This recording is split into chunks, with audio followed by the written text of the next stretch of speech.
This is WWE superstar Drew McIntyre, and you're listening to the WWE Podcast.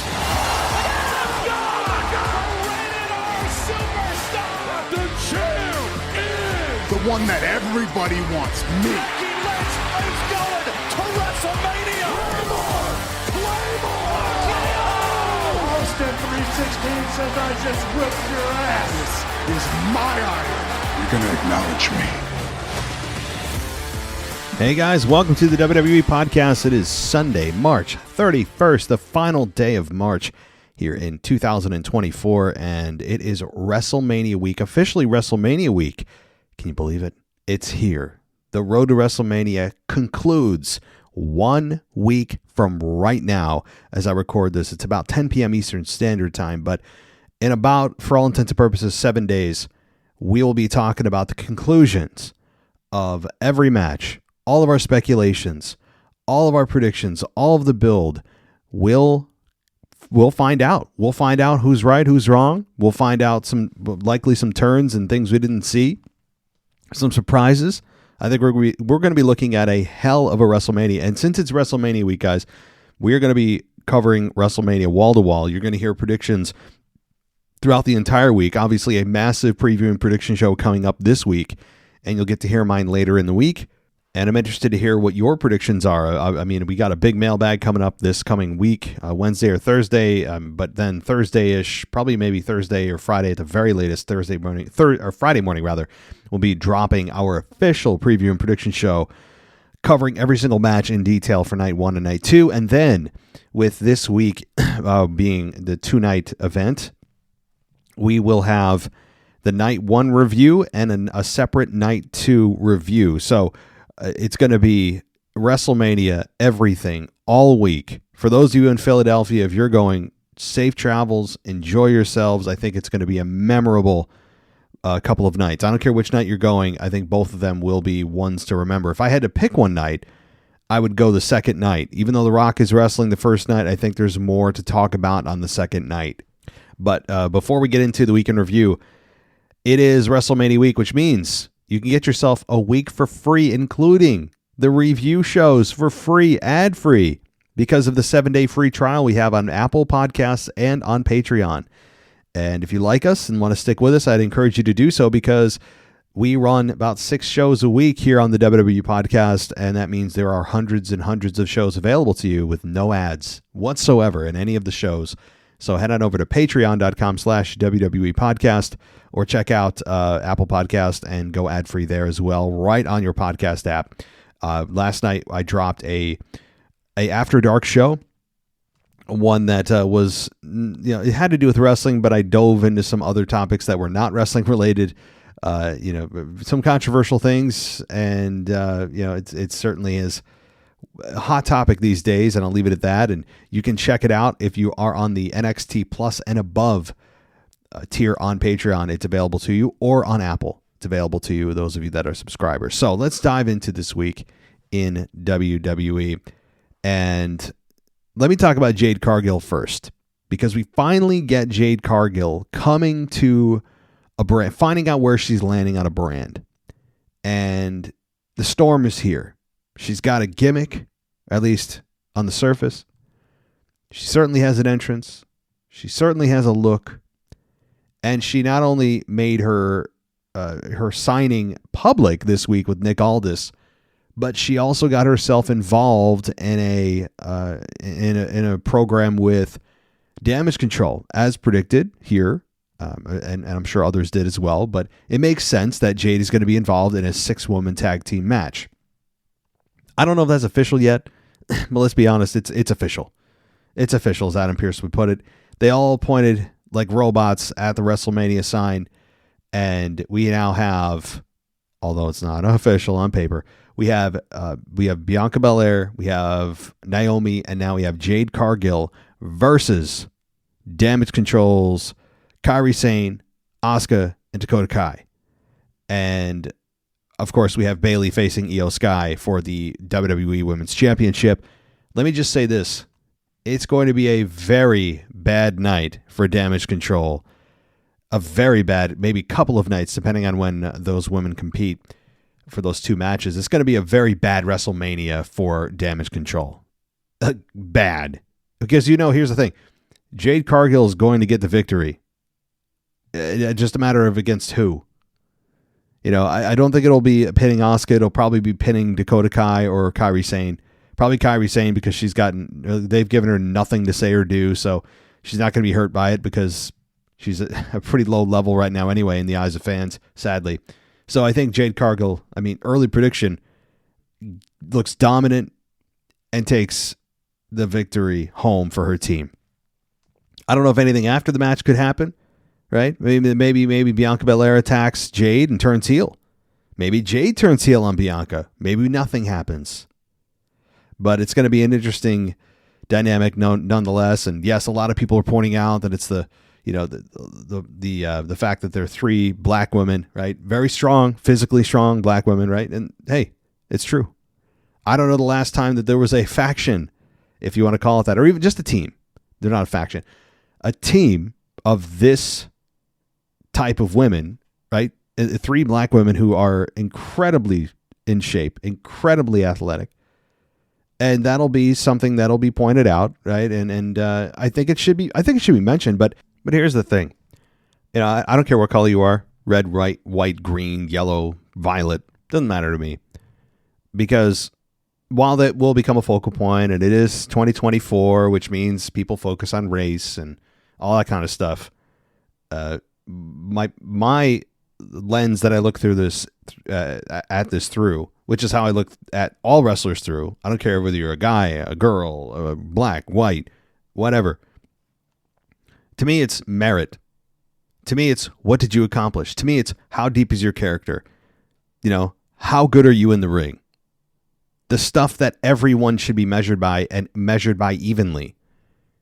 That's how I look at it. And that's how I'm going to look at it. And I know some people aren't and going to be looking at only the side that the other's three strong black women is on a team. And hey, you're fine. Like if you want to make that the focal point and make that the whole identity of the group, I think that's a very shallow way to identify them, right? I've already seen it blow up. I'm not bringing in politics in this. I'm just observing what has been going on Twitter or on X ever since that has happened and the image of it and all these things. And like, fine, they're the very strong black women. You haven't even seen the best of Jade Cargill yet. We haven't even seen anything from Jade Cargill yet, for that matter.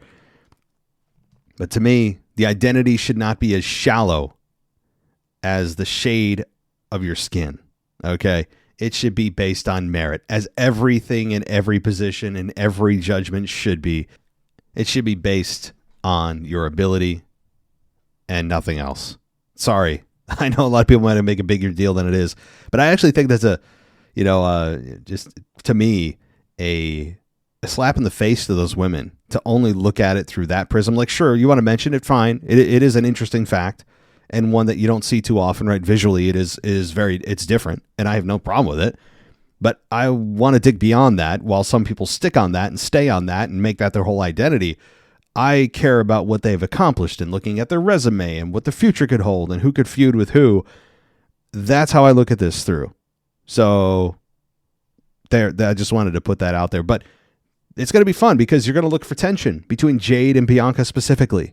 And you thought Bianca was muscular, and then you see Jade and you're like, yikes. Now, Jade didn't have a whole lot to say. She basically said, I have a new weather report. The storm is here. And she looked confident. She didn't rush her short promo. She didn't overstay her welcome either.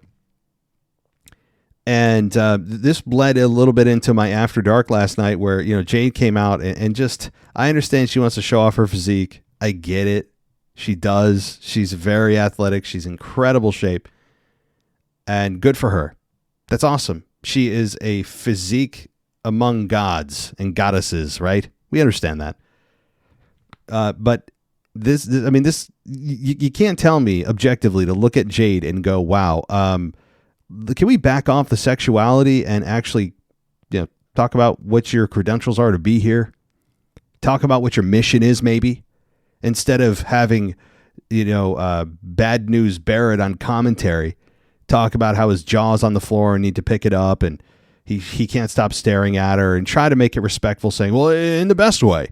Wade, there's only one way to stare at her, and that's just to stare at her, because we all know why we're staring at her, right? See, this is what I'm talking about. Even Wade Barrett alluded to it without even knowing he was alluding to it. And that is just, I'm not a fan of this just acceptance or indifference even to the women who are, who especially post stuff on social media, but now it's bleeding into their wrestling attire. It's just not, I'm not saying it's not appropriate. I am offended. No, I'm not offended. Okay. That's not the point. I just look at it and I go, Jade, you've got more to bring to the table. We've seen the 5,002 pictures you've posted on Instagram. That is literally, to most fans, not all, but most fans, all you have shown us thus far outside of a quick Royal Rumble stint. And it was impressive, and you threw Nia Jax over the top rope, and you looked like a star, and great. But outside of a blink of an eye, the only thing you've got right now to fans, right now, is a look. You have no substance yet. None. And I believe she'll come along, and I hope that her in-ring ability matches how much attention they're giving to her physique. But for her physique to be the focal point right now, and that's all they've got, I don't want to hear that, well, they've got to get her in-ring ready. They don't have her in-ring ready, so that they're clearly going to lean on that. Is her mouth broken? Have they forgotten that, even just cutting vignettes, pre-taped stuff is something that is doable and has been proven effective over the many decades? Do we not want to create any kind of character building until she comes out? Why? So I'm only critical of it because it just continues to prove my point. Even the announcers, Wade Barrett specifically, is doing the very thing that I warned you about. So this isn't me just sitting on my high horse conjecturing and telling women how to dress or whatever weird thing you think I'm trying to do. It's a concern I have that is now being validated and realized on air. So this isn't just me in my mind trying to create a stir and dictating to women how they should act and dress. No, not at all. And you want even more evidence that what I'm saying is not just hot air and just in my own head and, he's telling women how to be and act, which is, by the way, far from the truth. And I'm actually on the road to continuing to push women's wrestling forward. Becky Lynch has even come out and said that what Rhea Ripley did with the stink face was stupid in so many words, and that this is not good for women's wrestling. She's even said that. I mean, Becky Lynch has come out against that for the very reasons that I have. So good for Becky Lynch. I don't care if this is in character or her just Rebecca Quinn just attacking what Rhea Ripley is really kind of spearheading, whether she knows it or not, with the women's wrestling kind of being inadvertently or purposefully resexualized. And sure, it's not the Attitude Era. Women's wrestling has come a long way, and women can actually wrestle now, and they're not just looked at as Playboy models that occasionally have a pillow fight. But I have a big problem. It's a big problem in the sense that I'm concerned. I'm concerned that women's wrestling isn't going to reach the height it can if, for a predominantly male audience, if you guys forget what men are like, just ask your boyfriend, ask your husband, go to a local bar. I mean, men are hardwired for visual stimulation. That's how we are made. And when you put these things on TV and you titillate, no pun intended, men with these images, but then tell them you're supposed to take them seriously beyond the sexual nature of it, good luck with that. Good luck. It's going to be, they're creating a problem that doesn't exist right now, and a problem they overcame 10 years ago. And now they're bringing it back thinking that, well, women can be sexy and powerful. Yeah, they can. Here's the thing. They can. But you know how they do it? the most effectively and what has been proven over the last 10 years to work very well to get women to the main event of WrestleMania, have their own Royal Rumble, have their own Hell in a Cell, have their own Money in the Bank, have their own damn pay-per-view with no men. Remember all that stuff? And I'm only skimming the surface of the accomplishments. You know how they did that? They were powerful first and worried about kicking ass second. Being sexy was a byproduct of what they did. It was something that was not a focal point. It was not a part of their repertoire. It was not a part of their promos or their outfits. It was just something that happened to be present in addition to the other items that have pushed women forward and actually moved women in the right direction. Like Becky Lynch, who's a perfect example, right? She's not the only one. Charlotte is another one, although her outfits have increasingly over the years become a little bit more scandalous. And hey, but it's not that women's wrestling is going to, I think, crash and burn because it's got so much value behind it and so much equity. But I'm a concerned fan because I have seen and been through the Attitude Era, and I know what women had to overcome to get here. And now I'm seeing those very things that poisoned the women's division in the first place make a return. By the way, the women themselves are doing it. This isn't the company deciding to take a sexualized approach to women now. This is the women themselves deciding to resexualize themselves, whether it's because they want more likes from strangers or validation from strangers, and they like to show off their backside or their front side.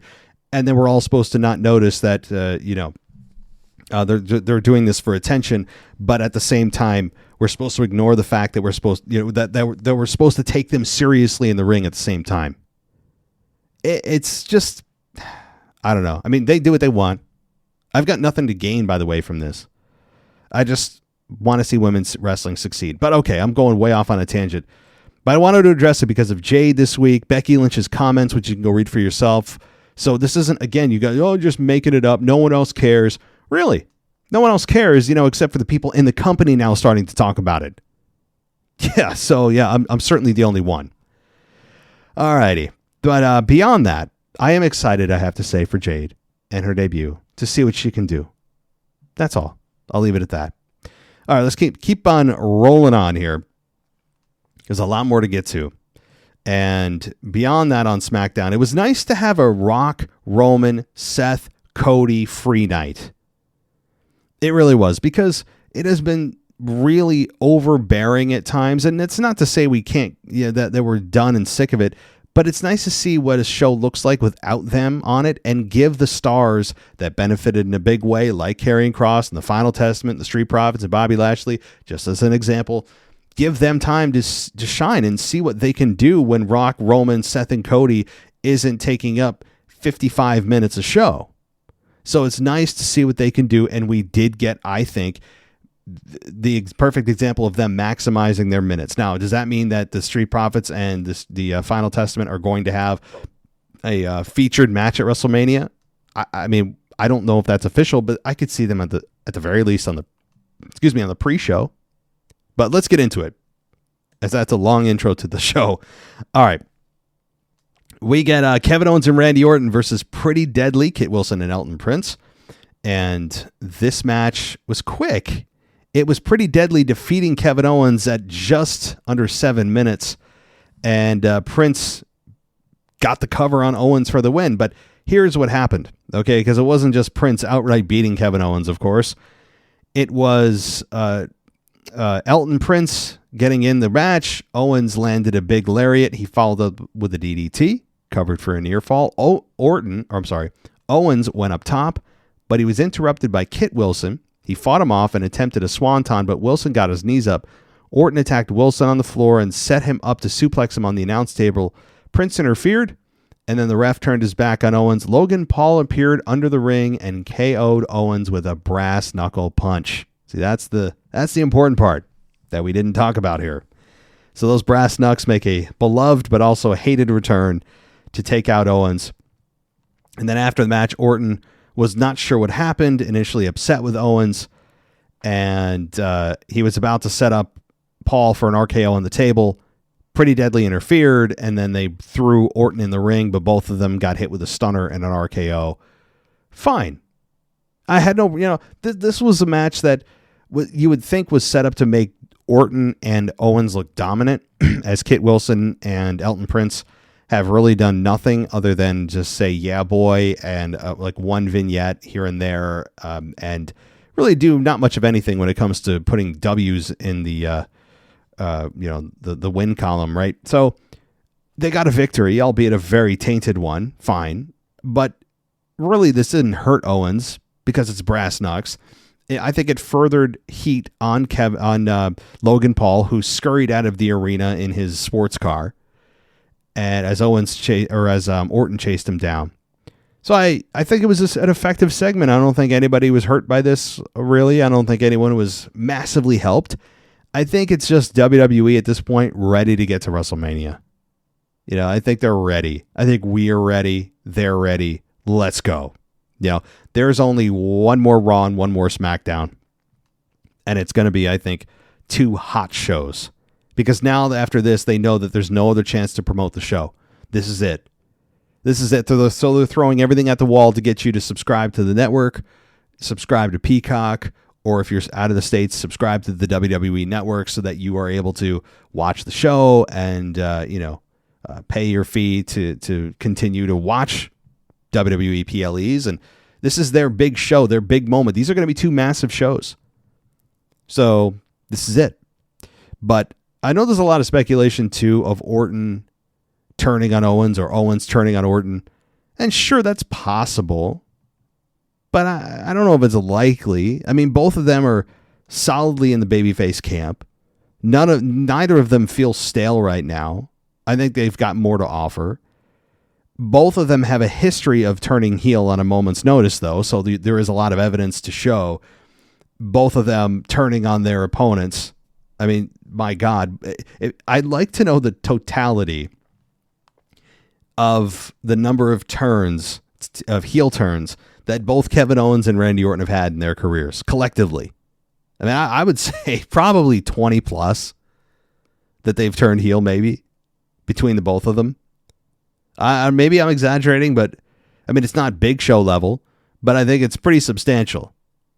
Orton loves being a heel, so I could also see Orton turning. Yeah, I could see that happening, but if he's going to face Logan Paul, obviously he's not going to turn heel until after that match. But all right, let's continue. And let's see, we got Io Sky, who was cutting a nice promo, kind of a Shinsuke Nakamura style. And we got Io Sky saying that, Damage Control outgrew her and she did what she needed to be done to get rid of her. She at one time considered Bayley a friend and she'll regret that for the rest of her life. And then the director said, yep, okay, that's a wrap. And then Bayley attacked Io Sky, which we all thought was a pre-taped interview. And it might have been pre-taped. I'm not sure if it was meant to be viewed as pre-taped or whatever. It doesn't matter. Bayley attacked her, threw her through the green screen. And it was a nice touch for something different. You don't expect that because typically with these pre-taped interviews or how that interview style is done, it's usually in some kind of, undisclosed location. They're in some mysterious place. No one ever attacks. So it was nice. I had no issue with it. And Bayley got the best of Io, but they got pulled apart. And so cool. I mean, I think it helped them because there's been too much focus on Dakota Kai, Io Sky, and, Kairi Sane double teaming, triple teaming, quadruple teaming Bayley. And I think Bayley and Io need to get to the one-on-one portion of this. As with really all the title matches outside of Becky, well, really even Becky and Rhea. Becky's been distracted with like 15 opponents. I think if there's one criticism of this year's WrestleMania build, and there's not a lot, so I'm trying to search for them. But if I was to find one, it would be that all of the top championship matches have been very, really have had a lack of focus with the opponent that they're facing at WrestleMania. I mean, you look at Seth and Drew. Seth has been extremely distracted with the Bloodline and Rock and Roman and Cody. And you have, again, Becky being distracted with Nia Jax and some other opponents, Liv Morgan. You look at the women's side of things with Io Sky and with Bayley. Bayley's been being attacked by every member of Damage Control. There hasn't been a whole lot of one-on-one focus or promo time between Bayley and Io. So and with Cody and Roman, we only started to get the Cody Roman promo. They only started a couple weeks ago, and that even wasn't that effective. I mean, because I don't know, it didn't really work for me. But that said, they only got so much time now, and they're finally getting to their opponents. I guess that's just one small complaint. Again, it hasn't really hurt everything overall because we know what it's going to be at WrestleMania. But it's just it seems like there's a lack of focus because there's so many other little detours and spiderweb of storylines that these other people are going down. So that's one criticism. But all right. We then, let's see here. We got Jade Cargill, as I talked about. And yes, Jade does look like a megastar. Okay, she does. That's the one thing, for all the criticism I've talked about with the whole sexualization of women and all that, Jade does still look like a megastar. She does look like a star, no doubt about it. But she is a force to be reckoned with. But it's all going to come down to, can she get the job done? Beyond standing there and posing and oiling herself up and taking selfies and showing off her backside and her front side and being extremely conceited and self-absorbed online, can you get it done in the ring? She seems like a very big fan of herself, much like Mercedes Moné. That's a whole nother road I could go down with Sasha Banks, Mercedes Moné. There's no one more impressed with Mercedes Moné than Mercedes Moné. I've never, and she had this problem in WWE, never came off appealing to me. Not that she wasn't amazing in the ring and had moments that we'll never forget and had matches that were all-time greats with Bayley and all that, of course. But just her personality and her promos and her presence always had this arrogance. Even when she was on the Steve Austin Broken Skull sessions, had this arrogance about her that was just so off-putting, and just like she just is very impressed with herself. And I never felt never felt good about it. But doesn't mean you still can't be great. Sometimes I even think there's that's a trait that people who are really great need to have. But it's still to me an off-putting trait. So we'll see if Jade is able to deliver. Time will tell. All right, Street Profits versus Austin Theory and Grayson Waller. Austin Theory and Grayson Waller beat the Street Profits in 6 minutes to join the WrestleMania Tag Team Ladder Match. My God, I think we finally got all the qualifiers. It feels like we've been doing this for 8 weeks to find out how many, what teams are going to be in this 6-pack challenge ladder match for WrestleMania for the tag titles. So, fine. We now have the whole field of competitors laid out and complete. We now know who is going to compete for the Undisputed Tag Team titles at WrestleMania. And the Street Profits are not one of those teams. And what happened was there was a distraction caused forward because of an attack on Lashley backstage by Karrion Kross and his goons. That caused a delay or a distraction. He got rolled up by Theory for the victory. And after the match, AOP attacked the Street Profits, left them laying with the Super Collider. And Lashley tried to intervene, but he was shot down quickly by Kross and AOP and left laying. I mean, at least that's something. For those of us that have been semi-interested in this matchup, this did get you a little more interested and remind you that this could be a decent program if they actually had consistently focused on it. It just is a lack of consistent focus, mainly due to the fact that Rock, Roman, and Cody and Seth have taken up half the show every week. So it's nice to see, again, talent get an opportunity that otherwise wouldn't if they were on the show. But there's also post-WrestleMania season, guys. Don't forget, post-Mania, I think there's going to be a lot of those faces back when The Rock maybe takes a break and comes back before WrestleMania 41, or maybe he continues. I mean, we don't know. But there's still a lot to be hashed out post-Mania, and we'll get to that, of course, after WrestleMania is over. But let's continue as we got Santos Escobar coming out and says he hates to be the guy, but I told you so. He told the audience that he never wants them to forget, especially the kids in Mysterio masks, that he was the one who put Rey on the shelf for months. Dom tries to talk. He gets booed, as he always does, which is quite amazing how long that's lasted. Rey Mysterio's music hits, and he shows up with the rest of the LWO. He told Dom that he truly believed that he was done fighting him, and then Rey said he called having the two men in front of him and said it was divine intervention because now he can beat some respect into both of them. And he issued a challenge for a tag team match between Santos Escobar, teaming with Dominic, to take on Rey and a partner of his choosing, and he said it would be the newest member of the LWO, Dragon Lee. Crowd didn't know what to do with this because they were chanting for Carlito.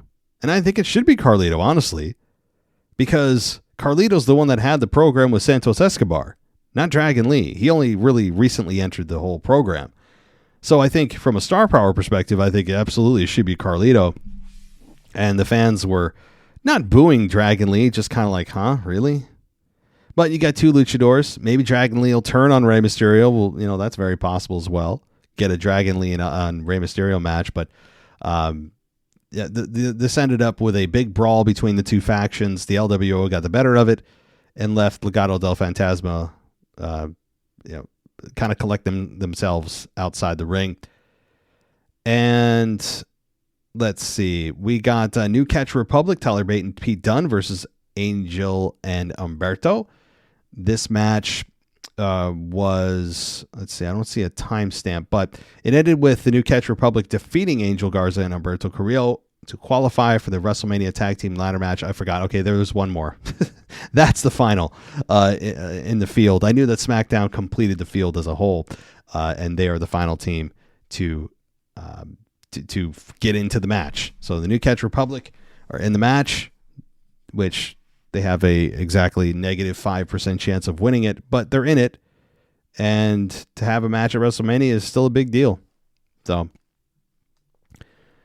all right, let's continue. And we got Styles coming out. He said, AJ Styles, that it had been over a week and an LA Knight chant broke out. He blamed the crowd for Knight showing up at his house. And he said he should have locked him up so he missed WrestleMania, but he has bigger plans for him. He said he was going to embarrass him for the trash that he is. And Styles claimed to know what LA Knight he would show up there tonight. And he's looking for him through the crowd or down the aisle. Is he a cameraman? And Styles was messing with the cameraman, bullying him. And someone came in the crowd and was grabbed by security, but it was actually LA Knight to be one of the ring crew. He was dressed up very convincingly as part of the ring crew, and he attacked Styles, and Styles escaped through the crowd. Knight grabbed the microphone and said he would show the whole world whose game it is when he defeats Styles at WrestleMania. So cool. This program has been just fine. And I don't mean that in a disparaging way or kind of a backhanded way. Did I expect more from Knight at WrestleMania in terms of a title match? I was hoping for a U.S. title match. But working with one of the world's greatest pro wrestlers, a guy that has a hell of a lot of name value, AJ Styles, is not a bad gig either. And it's a one-on-one versus being in some kind of multi-person match for a title. One-on-one match at WrestleMania kind of says that you've made it, So this is just fine. Again, it sounds like I'm ho-hum about it, but it's good. It's just fine. I don't know what other words to put in place of it. All right, we got a vignette for Tiffany Stratton where she talked about the burdens of perfection and introducing everyone to what Tiffy time is all about. And back in the arena, we get Bianca Belair. So they're kind of taking a pause here on Tiffany Stratton. Clearly plans for her or at WrestleMania or likely post-Mania. All right, so we've got Dakota Kai versus Bianca Belair in the main event. And the finish was Bianca Belair beating Dakota Kai in 9 minutes and 39 seconds. Belair ended up landing a forearm strike. Dakota Kai shut her down with a scorpion kick, and she attempted a running kick. Bianca avoided it. And Belair then put Kai back into the ring with a deadlift suplex, and both women were down. Bianca ended up landing a spear and the KOD and got the victory. And so Bianca wins. And then after the match, they get beat down. And of course, that's when the Naomi and eventually Jade Cargill come out to even the score. And it's going to be a 6-woman tag team match. I think that's, while it's not official, there's no other option, really. I mean, that's the story they've been building to week after week. Originally it was just Bayley getting beat down, and then Naomi comes to her help, and she gets beat down, right? And then Jade Cargill comes out, and it's been like one person progressively trying to even the odds here with Damage Control, and I think they finally found it. Yeah, and Bianca Belair getting involved. So it went from Bayley by herself to Naomi helping her to then convincing Naomi convincing Bianca Belair to help, and Bianca Belair gets involved, and then it's Jade Cargill as the final boss, so to speak, being the final really puzzle piece to that 6-woman tag team match. And it's also, some people look at this as, well, not Naomi, but Bianca Belair is having a fall from grace. But you know what? Bianca Belair doesn't need to be in the main event or in a singles match every single year. She's a hell of a talent. And sure, it is a step down. It just is. I'm not going to pretend it's not. But if this is building to something bigger with Jade Cargill, then bring it on. As I've said over the last several weeks, WrestleMania isn't the end all be all. There are days beyond WrestleMania. There always are, even though WrestleMania feels like, oh my God, if we don't do it by WrestleMania or at WrestleMania, it'll never happen. No, of course not. You can't physically do everything you want to do at WrestleMania. It's a big destination. It's a big mile marker, but it just rolls into the next PLE and then the next one. And then it's SummerSlam. And then all of a sudden it's Survivor Series and then Rumble. And then, here's another WrestleMania. It's just the way it goes. So we can't get everything we want at WrestleMania, even if it's WrestleMania 40. Not everything you want, every dream match that we think we should have is going to happen at this event. And I think at times we need to remind ourselves of that as fans. It's a 2-night event, sure. But I wouldn't want everything that I could dream of in one night.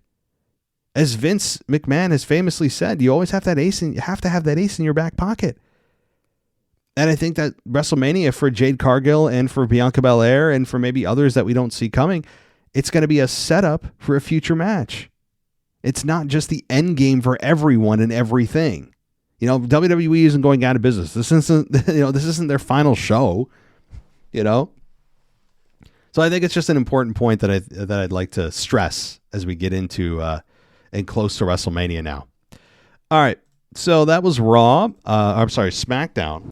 Let's talk a little bit about Monday Night Raw, and that was, if you didn't remember, in a place called Chicago. I think I pronounced it right finally, but maybe they need to. The problem is they didn't say it enough, so I couldn't get a correct pronunciation. So I think I finally figured it out. I think it's called it's Chicago or Chicago. I don't know, one of the two. It's right, but all right, I'm being an ass. Let's move on. Just a quick recap of Raw for the matches that took place. Cody and Rock obviously headlined the whole thing. I don't need to dissect the beatdown. Everyone has dissected it into a fine powder, including myself. So I'm not going to really go over that again. And the final boss and Cody bleeding, all brilliant stuff. So I'm going to kind of skip by that because there's not really much more to add to it other than interesting to see what Cody's reaction is this week, which should be just attacking The Rock. We got the first match of JD McDonough versus Ricochet, and that match was longer than expected at 14 minutes. And Ricochet beats JD McDonough. CM Punk comes out. That's when things got really fun with Drew McIntyre and with Seth Rollins, and it eventually landed with CM Punk taking a commentary role during the world title match on night 2 with Seth and Drew McIntyre, which is going to be a fun little dynamic. How does CM Punk interject himself? Does he? Maybe he waits till after the match, but he's not there to just do commentary, of course. There has to be something, Maybe, here's what I'm thinking. Perhaps he's wearing underneath a referee shirt on whatever he's going to wear, so he's actually he's doing commentary, but during the match, the referee gets bumped, and we need a new referee, and CM Punk ends up coming in the ring and counting the 3 for whoever's down, and maybe he has to award Drew McIntyre the title. I mean, I don't know. I'm just spitballing. Okay. But that was a fun segment. I mean, having Seth Rollins and Punk go face-to-face gets you excited for when Punk eventually comes back. And there's a lot of feuds with Punk. Punk essentially named 4 guys that he's going to have a match with at some point before his career's over. Drew McIntyre, Seth Rollins, The Rock, and I think eventually Cody Rhodes. And I think Cody Rhodes and CM Punk are going to cross paths before the night is over, or before his career is over. So, all right. We got, after that, there's a massively long segment. Candice LeRae versus Ivy Nile. Boy, not a good place for this match to be, because not only is it a minute and 50 seconds, but it's also after a really hot segment with Rollins and Drew and CM Punk. Not good. I'm sorry, no one really cared. It's really difficult to care when the WWE tells us we shouldn't care by giving these women a minute to wrestle. I mean, just it's pitiful. But the next match was New Day, which was Kofi Kingston and Xavier Woods versus Johnny Gargano and Tommaso Ciampa, DIY. And this match was a lot of fun. You know, it ended with the New Day getting the victory and leaves you wondering where DIY is going to be. But, you know, I don't hate the New Day in this match. You know what they bring to the table, and they are a bigger stars than DIY. So, all right. We got Andrade versus Giovanni Vinci. That was 7 minutes and 10 seconds with Andrade beating Giovanni Vinci. And then we got Rhea Ripley and Becky Lynch in their confrontation. Becky Lynch did kind of hit back on Rhea Ripley for just posting her ass on the internet. And Rhea Ripley just really tore into fans and just said, I do it because I know we'll get attention, essentially. I do it because the fans will respond the way I know they're going to, like sheep. I mean, which I think she actually believes, you know. But, all right. Sami Zayn and Chad Gable had a backstage interview, or a backstage altercation, and they continue to have friendly competition, but also have Chad Gable be a little bit stern with Sami, making you wonder if Sami's going to turn heel, or rather Chad Gable's going to turn heel, or still somehow find a way into the match tomorrow night on Raw. All right. This is Sami Zayn versus Bronson Reed. Sami Zayn beats Bronson Reed. Bronson Reed defeats Sami Zayn in 9 minutes and 35 seconds. And let's see what else. We got, what was the main event here? Jey Uso versus Shinsuke Nakamura, with Jey Uso beating Shinsuke in 7 minutes and 30 seconds. And then, of course, the end of the match, end of the show, was what felt like an 8-minute long beatdown on Cody Rhodes by The Rock. So, certainly no lack of things to talk about, and there will be no lack of things to talk about this next coming week with the final go-home shows for Raw and SmackDown. I'll be interested to see if they call it WrestleMania Raw or WrestleMania SmackDown. I hope they don't. But that will be those will be 2 hot shows. And then coming up, of course, WrestleMania. We got the Hall of Fame Friday night, WrestleMania Saturday night, night 1, night 2 on Sunday night, which will be a whole lot of fun. And I think we'll be talking about this WrestleMania for quite some time. Yeah, I really think that with Triple H fully in charge, this is going to look and feel different, as he has really shown over the last several months. It's not a 180, or rather 180 is the right term, but it has been slightly different. Tweak things here and there. Don't blow up the formula. Don't, set the world ablaze. Just tweak a little thing here, a little thing there. This production piece, that production piece, showing them arriving to the arena, which is, I think, a nice touch. Attacking during a pre-taped interview that you didn't think was coming. Certain camera angles you didn't think that existed now exist. Just little things like that, that just, oh, wow, that's new, that's different. Makes a big difference. And I've really appreciated those things.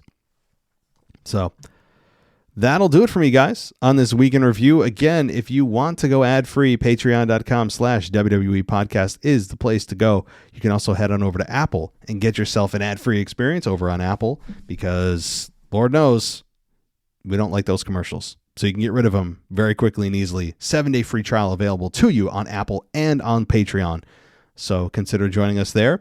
Again, huge week coming up, guys, on the show. Wall-to-wall coverage of WrestleMania. Lots of in-between stuff. I mean, mailbag and, yes, of course, the Raw review and some other things that we'll cram in and maybe some video for patrons. And I think you guys will enjoy it. Big week coming up, guys. It's here. Our Super Bowl of wrestling is only 1 week away. 6 days, actually. So thank you, everybody, for joining me. Take care. I'll talk to you next time. Thanks for listening to the WWE Podcast. Don't forget to subscribe on your favorite podcast app so you don't miss a show, or head to WWEpodcast.com. And for all of these shows ad-free, head over to patreon.com/WWE Podcast. Until then, we'll see you next time.